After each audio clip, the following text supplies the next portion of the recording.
Well, India and Russia are stepping up efforts to deepen bilateral trade as both sides explore new areas of cooperation.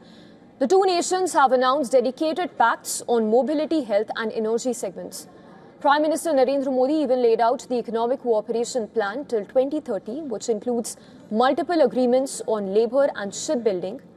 Prime Minister Modi said that it will provide major employment opportunities. The two major nations will also work towards cooperation in skill building.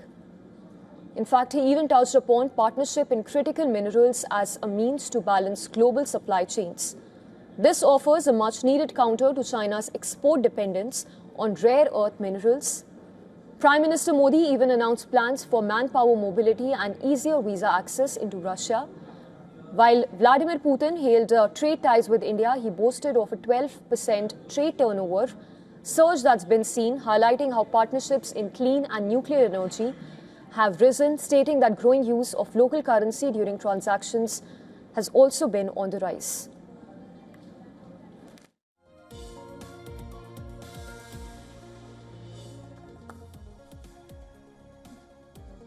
We next have two memorandums of understandings.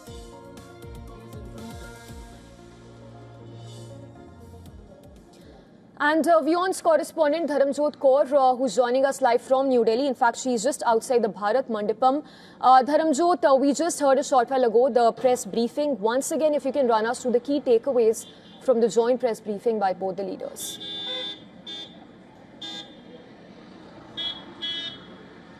Well, Samiksha, there is a lot of bustle just right outside Bharat Mandapam. We are expecting the Russian president to attend the Russia-India Business Forum that began over here yesterday. Today is the second day of that business forum, but clearly the stakes are much higher with the leaders of both countries attending this particular forum just a short while from now. Having said that, the Russian president and the Indian Prime Minister in their bilateral meeting and the joint press conference right now spoke in detail about the trade future of both the countries, which clearly have time-tested ties for all of these decades.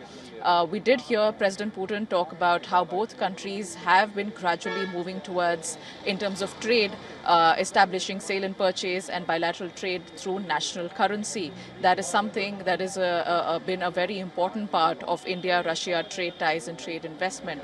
So there's going to be further movement in that direction in terms of carrying out trade in national currencies of both countries. There's also going to be a sort of expansion to other sectors of Russian economy where Indian businessmen can be open to further export opportunities. As we are aware, both countries do have around $70 billion worth of trade. And the goal is to reach $100 billion by 2030, that is in the next 5 years. But what we also know is that India has a trade deficit with Russia, given that we are major importers of oil and we in return export a lot of products from agriculture to pharmaceutical and other such products and services as well. But the focus of India with Russia is to diversify and increase its exports to the Russian Federation. And that is what President Putin also mentioned in his statement, of how the Indian Prime Minister has provided a detailed outlook on certain challenges and certain areas of opportunity for India to export to Russia. So clearly, those are going to be the major points of discussion, Samiksha, with respect to where this conversation goes, what the future of trade between Russia and India hold. It's a long path, but it's a positive one for sure. That is the key outlook from the address of both the leaders. So, Dharamjot, thank you for the moment. And of course, one of the other highlight being India announcing 30-day free visa tourists for the Russian nationals. For now, we head into a very short break. News breaks to continue after we come back.